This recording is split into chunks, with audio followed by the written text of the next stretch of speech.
My choice is always onion dosa. Vegetable dosa. It's my choice. Dosa வகைகளில் ஒவ்வொருவருக்கும் ஒவ்வொரு choice இருக்கலாம். ஆனால் எல்லா வகை தோசைகளுக்கும் ஒரே சாய்ஸ் இதயம்.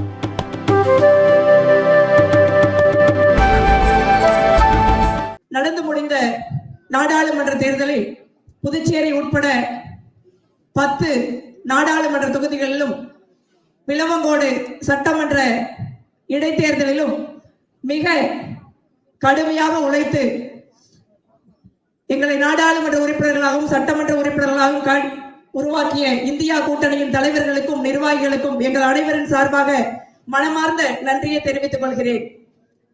இங்க எல்லாருமே தலைவர் ராகுல் காந்தி அவர்களை பற்றி பேசினோம்.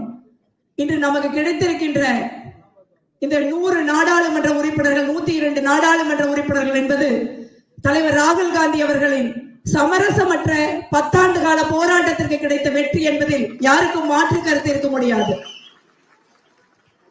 ஒரு வெற்றி என்பது ஒரு கட்சிக்கு, அதுவும் காங்கிரஸ் கட்சி போல 100 ஆண்டு கால பாரம்பரியம் மிக்க ஒரு கட்சிக்கு அவ்வளவு எளிதாக வந்துவிடாது என்பதை நாங்கள் நாடாளுமன்றத்தில் பார்த்திருக்கிறோம். 52 நாடாளுமன்ற உறுப்பினர்களாக இருக்கிறோம் என்பதற்காக பல முறை நாங்கள் கடுமையாக கேள்விக்கு உள்ளாக்கப்பட்டிருக்கிறோம். அரசியல் அதெல்லாம் நாங்க சகஜம்னு எடுத்துக்குவோம். ஆனாலும் கடுமையாக போய் வெளில நின்று போராடுவோம், சஸ்பெண்ட் ஆகும், திருப்பி போய் போராடும், அதெல்லாம் எங்களுக்கு பிரச்சனை கிடையாது.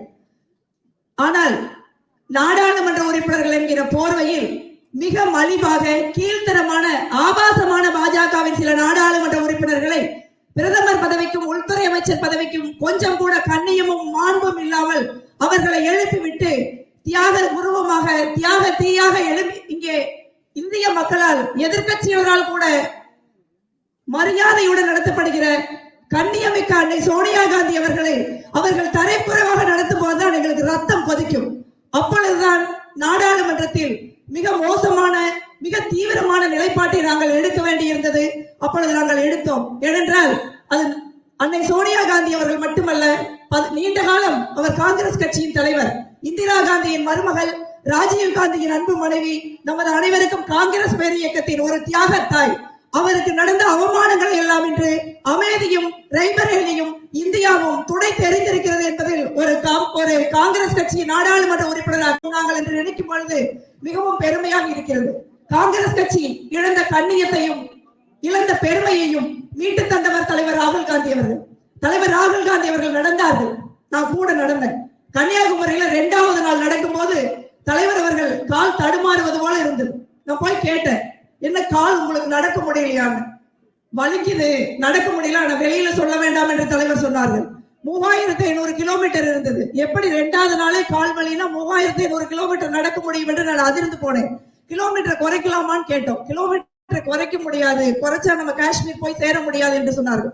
அந்த கால்வழியோடு கடினமான பனி, வெயில், வெப்பம், மழை அனைத்தையும் தாண்டி ஒரு மகத்தான மனிதர் இந்திய வரலாற்றில் மட்டுமல்ல உலக வரலாற்றிலேயே ஒரு அன்பிற்காக நடந்தார் என்ற வரலாற்றை உலகிலேயே ராகுல் காந்தி அவர்கள் தான் பதிவு செய்திருக்கிறார்கள். ஆகவே இந்த வெற்றி தலைவர் ராகுல் காந்தி அவர்களுக்கு கிடைத்த வெற்றி இந்தியா முழுவதும் என்பதை நாம் மறந்துவிடக் கூடாது. அதே நேரத்தில் நான் சொன்னேன், நாம் எவ்வளவு அவமானங்களை சந்தித்தோம் என்று. இந்த வெற்றியை கொண்டாடுவதற்கு நமக்கு முழு தகுதி இருக்கிறது, முழு உரிமை இருக்கிறது. ஆனால் இதையே தலைவர் ராகுல் காந்தி அவர்கள் பிரதமராக இந்தியா கூட்டணி அரசாங்கம் அங்கே அமைந்திருந்து நாம் கொண்டாடி இருந்தால் எவ்வளவு சிறப்பாக இருக்கும் என்று நான் நினைக்கிறேன். இன்னைக்கு நம்ம பார்க்கிறோம், நாம ஆட்சி அமைக்கவில்லை, ஆனால் இந்தியா கூட்டணியில் காங்கிரஸ் கட்சியில் ஒரு மிகப்பெரிய மகிழ்ச்சி நிலவரத்தை நம்ம பார்க்க முடியுது. அவங்க ஆட்சி அமைச்சிருக்காங்க, 3வது முறை அவர் பிரதமர் ஆகிறார். ஏன்டா இந்த ஆள் பிரதமர் ஆகிறாரு, எதுக்குடா இந்த ஆட்சி அமைதுன்னு இந்தியா ஃபுல்லா இருக்கிற மக்கள் நினைக்கிறார்கள். அப்படி ஒரு அவமானகரமான பிரதமர் பதவியை ஒட்டி கொண்டிருந்த ஒரே பிரதமர் என்ற பெருமையை நரேந்திர மோடி அவர்களே பெறுகிறார். அதனாலதான் நீங்க பாத்தீங்க, டீ பார்ட்டி ஒன்று கொடுத்தாரு, ஹை டீ. எல்லாரும் ஏதோ துயர வீட்டில் அமர்ந்திருக்கிறது போல அமர்ந்திருக்கிறாங்க. அதுதான் இன்றைக்கு இருக்கிற ஆட்சியின் நிலைமை. ஆனால் அந்த ஆட்சியை நம்மளால் அகற்றி இருக்க முடியும். அந்த ஆட்சிக்கு எதிராகத்தான் இந்திய மக்கள் வாக்களித்திருக்கிறார்கள். ஆனால் இங்க நிறைய பேர் பேசினாங்க.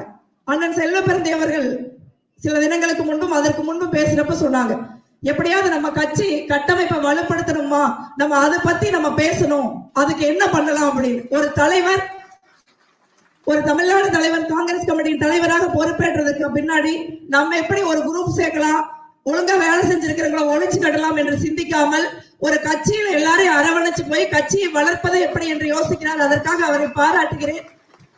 அந்த கட்சி கட்டமைப்பு நமக்கு பல்வேறு மாநிலங்களில் இருந்திருந்தால் மிக நிச்சயமாக காங்கிரஸ் கட்சி இந்த தேர்தலில் 250 சீட்டுகளை பெற்று வரலாறு படைத்திருக்கும் என்பதை என்னால் உறுதியாக சொல்ல முடியும். அதுதான் டேட்டா காட்டும். அதே போல தலைவர் ராகுல் காந்தி அவர்கள் கடுமையாக உழைப்பதில் மட்டுமல்ல, காங்கிரஸ் கட்சியின் கொள்கையில் எந்த விதமான சமரசம் செய்து கொள்ளக்கூடாது என்பதில் அவர் உறுதியாக இருந்தார். ஒடுக்கப்படுகிற சிறுபான்மையினர்களுக்காகட்டும், தலித்துகளுக்காகட்டும், பெண்களுக்காகட்டும், சமூக நீதிக்காகட்டும் அவரது குரல் உயர்ந்திருந்தது. அதனாலதான் நம்ம இன்னைக்கு இந்த வெற்றியை பெற்றோம். துரதிருஷ்டவசமாக பல நேரங்களில் நம்ம பார்க்கிறோம், காங்கிரஸ் கட்சியின் செயல்பாடுகளும் ராகுல் காந்தி அவர்களின் கொள்கைகளும் சில நேரங்களில் நேர எதிராக இருக்கிறத பார்க்கிறோம். அந்த நிலைமை தமிழ்நாடு காங்கிரஸ் கமிட்டியில் இருக்கக்கூடாது. அதே போல இன்னைக்கு நம்ம எல்லாரும் பேசுறோம், கட்டமைப்பை வலுப்படுத்தணும். நான் கட்சியில 28 வருஷமா இருக்கேன். 28 வருஷமா நான் இதை கேட்டுக்கிட்டு இருக்கேன், கட்சியை கட்டமைக்கணும், கட்டமைப்பை வலுப்படுத்தணும் அப்படிங்கிறது. ஆனா ஒவ்வொரு முறையும் நமது வாக்கு சதவீதம் ஏறுகிறது, இறங்குகிறது. அந்த சூழல் தான் இருக்குது. என்னை பொறுத்த வரைக்கும் நான் ஒரு சின்ன கருத்தை சொல்ல விரும்புறேன். இன்னைக்கு ஒரு கட்சிக்கு பல்லாண்டு காலத்திற்கு ஒரு லாயலா இருந்து ஒரு ஓட் பேங்க் குறைஞ்சிருச்சு. இன்னைக்கு எனக்கு 48 வயசு. மேபி ஒரு 40 வயசு வரைக்கும் தான் ஒரு கட்சிக்கு ரொம்ப உயிரை கொடுத்து லாயலா இருக்கிற ஒரு வாக்கு வங்கி இருக்குது. இன்னைக்கு தமிழகத்தில் யாரெல்லாம் 40 வயதுக்கு கீழே இருக்கிறார்களோ அவர்கள் எல்லாம் புளோட்டிங் ஓட்டா தான் இருக்கிறாங்க தமிழ்நாட்டுல. அதை காங்கிரஸ் கட்சி கவனத்தில் எடுத்துக்கணும். அடுத்து நீங்க பார்த்திருக்கலாம், இன்னைக்கு இளைஞர்கள் 1 லட்சம் 1.5 லட்சம் வாக்குகளை ஒரு நாடாளுமன்ற தொகுதிகளை ட்ரெடிஷனலான கட்சிகள் அல்லாத கட்சிகளுக்கு அவங்க வாக்களித்திருக்காங்க. ஆனா அவங்க அடுத்த தேர்தல் பாத்தீங்கன்னா நம்மள மாதிரி ஒரு ட்ரெடிஷனலான ஒரு அரசியல் கட்சிகளுக்கு வாக்களிப்பாங்க. சோ அந்த இளைஞர்களிடம் நம்ம எப்படி சென்று சேர்றதுன்னு நம்ம யோசிக்கணும். அவங்க யாரும் பொதுக்கூட்டத்துக்கு வர்றது கிடையாது. இப்ப நீங்களே நாடாளுமன்ற உறுப்பினர் ஊருக்குள்ள போகிற பாத்தீங்கன்னா அங்க ஒரு 10-15 பசங்க தனியா நின்றுட்டு இருப்பாங்க. அப்போ அவங்க நம்மளை தேடி வரமாட்டாங்க. நம்ம போய் என்ன தம்பி இப்படி தனிக்கடை நடத்திக்கிட்டு இருக்கிறீங்க அப்படின்னு கேட்டா அக்கா அப்படின்னு அதுக்கப்புறம் தான் அவங்க வருவாங்க. அவர்களுக்கு இருக்கிற ஒரே விஷயம் அவங்களுடைய செல்போன் தான், அவங்களுடைய யூடியூப் தான், அவங்களுடைய வாட்ஸ்அப் தான். அதன் மூலமாக மட்டுமே இன்று ஏறக்குறைய 30% வாக்குகளை நாம் சென்று அடைய முடியும். நம்ம யூடியூப்லயோ வாட்ஸ்அப்லயோ சமூக வலைதளங்களையோ நம்மளால ஆக்டிவா இருக்க முடியலன்னா 30% வாக்காளர்களை நம்ம தேர்தலுக்கு முன்னே இழந்துடும். அடுத்து பெண்கள். இன்னைக்கு பாத்தீங்கன்னா 2 விஷயம் நமக்கு தெளிவா தெரியுது. எந்த மாநிலங்களில் எல்லாம் காங்கிரஸ் கட்சி பல்வேறு காரணங்களால் பல்வேறு நிர்பந்தங்களால் நம்மளுடைய அடிப்படையான கொள்கைகளில் சமரசம் செய்து கொண்டு ஒரு பிஜேபியுடைய கார்பன் காப்பி மாதிரி நம்ம செயல்பட்டோமோ அந்த மாநிலங்களில் காங்கிரஸ் கட்சிக்கு மிகப்பெரிய கடுமையான பாதிப்புகள் ஏற்பட்டிருக்கிறது. பெரும்பான்மையான மாநிலங்களில் எந்தெந்த மாநிலங்களில் காங்கிரஸ் கட்சி ராகுல் காந்தி அவர்களுடைய இணையாக காங்கிரஸ் கட்சியின் கொள்கை நிலைப்பாட்டை தூக்கி பிடித்திருக்கிறார்களோ அந்த மாநிலங்களில் நாம் மகத்தான வெற்றி அடைந்திருக்கிறோம். அதே மாதிரி நம்ம பார்த்தோம் அப்படின்னா பெண்கள் சில மாநிலங்கள்ல சில முக்கியமான சீட்டுகளை 5000, 10,000, 15,000, 20,000, 25,000 நாம் தோல்வி அடைந்த பல்வேறு மாநிலங்கள்ல பெண்கள் பிஜேபிக்கு வாக்களிச்சிருக்கிறத நம்ம பார்க்க முடியுது. ஏன்னா பெண்கள் இருந்து நம்ம ரொம்ப தூரம் விலகி போய்கிட்ட ஒரு சூழல் இருக்கு. நீங்க தேர்தல் அரசியல் வந்துட்டா எல்லாருக்கும் ஒரு ஓட்டு தான். 50% பெண்கள் வாக்களிக்கிறார்கள். அப்ப அந்த 50% பெண்களை நம்ம எப்படி ரீச் பண்ணணும்னா கட்சியில பூத்துல இருந்து மாவட்டத்தில இருந்து மாநில அளவில் வரைக்கும் 50% பெண்கள் இருக்கணும். இருந்தா தான் நம்ம போய் அங்க சேர்க்க முடியும். பெண்கள்னால ஏதோ ஒரு மகிழா காங்கிரஸ் பிசினஸ் மாதிரி இருக்குது. அந்த மாதிரி சூழ்நிலைகளை மாற்றி கட்சியுடைய மெயின் பாடியில பெண்களுக்கு முக்கியத்துவம் கொடுக்கப்பட வேண்டும், பதவிகள் கொடுக்கப்பட வேண்டும். அதே போல இங்க இருக்கிற இன்சார்ஜ் அவர்களுக்கும் தலைவர் அவர்களுக்கும் ஒரு கோரிக்கை நான் வைக்கிறேன். உதயபூர் மாநாட்டில் ஏற்படுத்தின தீர்மானங்களை அகில இந்திய காங்கிரஸ் கமிட்டி நிறைவேற்றுவார்கள். அவர்கள் எப்பொழுது வேணாலும் நிறைவேற்றலாம். ஆனால் இந்தியாவிலேயே முதல் முறையாக ஒரு முன்னுதாரணமாக தமிழ்நாடு காங்கிரஸ் கமிட்டி உதயபூர் தீர்மானங்களை முன்னெடுத்து நிறைவேற்றி பெண்களுக்கும் ஒடுக்கப்பட்ட மக்களுக்கும் இளைஞர்களுக்கும் கட்சியில் பிரதிநிதித்துவம் கொடுக்கணுங்கிறத நான் வலியுறுத்துறேன். உள்ளாட்சி தேர்தலை பொறுத்த வரைக்கும் எனக்கு ஒரு எளிய கருத்து இருக்கு. அந்த கருத்தை நான் சொல்றேன். ஒண்ணு சிம்பல் உள்ள எலெக்ஷன், இன்னொன்னு சிம்பல் இல்லாத எலெக்ஷன். சிம்பல் இல்லாத எலெக்ஷன்ல நீங்க 12,524 பஞ்சாயத்துகளும் 99,333 1 லட்சம் வார்டுகளும் இருக்கு. எனக்கு ஒரு சின்ன ஒரு கருத்து வேறுபாடு இருக்கு.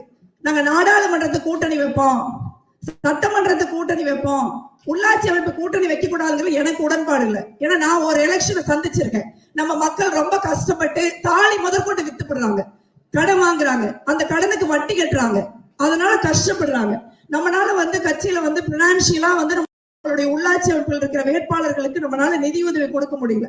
அதனால என்னுடைய எளிய கருத்து என்னன்னா, நம்மளுடைய சிம்பல் இல்லாத தேர்தல்களில் கிட்டத்தட்ட 1.25 லட்சம் சீட்டுகள்ல காங்கிரஸ் கட்சி தனித்து போட்டியிட வேண்டும். மற்ற தொகுதிகள்ல ஒரு முறையாக குழு அமைத்து கூட்டணியில் காங்கிரஸ் கட்சிக்கு குறிப்பிட்ட சதவிகிதம் அதிக எண்ணிக்கையிலான சீட்டுகளை காங்கிரஸ் கட்சி பெற்றுத்தர வேண்டும். அந்த வேட்பாளர்களுக்கும் காங்கிரஸ் கட்சி நிதியுதவி அளிக்கணும் நான் சொல்றேன். இந்த அடிப்படை கட்டமைப்புகளை நாம் வலுப்படுத்துவதன் மூலமாக காங்கிரஸ் கட்சிக்கு மீண்டும் ஒரு மிகப்பெரிய எதிர்காலத்தை தமிழ்நாட்டில் நாம் எல்லாரும் சேர்ந்து உருவாக்குவோம் என்று சொல்லி விடைபெறுகிறேன். நன்றி, வணக்கம்.